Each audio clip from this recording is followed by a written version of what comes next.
De l'1 al 10, és important compartir una mateixa cultura d'empresa? Un 10.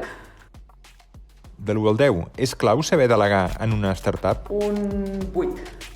De l'1 al 10, fem moltes reunions i així tindrem tots la mateixa visió d'empresa? 3. De l'1 al 10, les teves decisions diuen molt més que no pas els teus discursos. Un 10.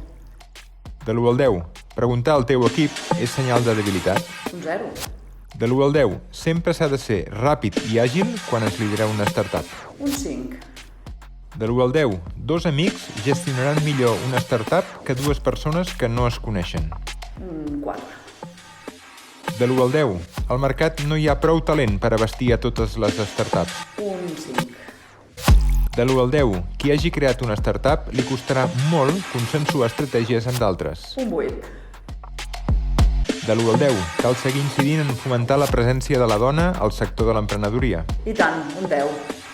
El podcast d'EmprenCat. Escolta, inspira't, emprèn.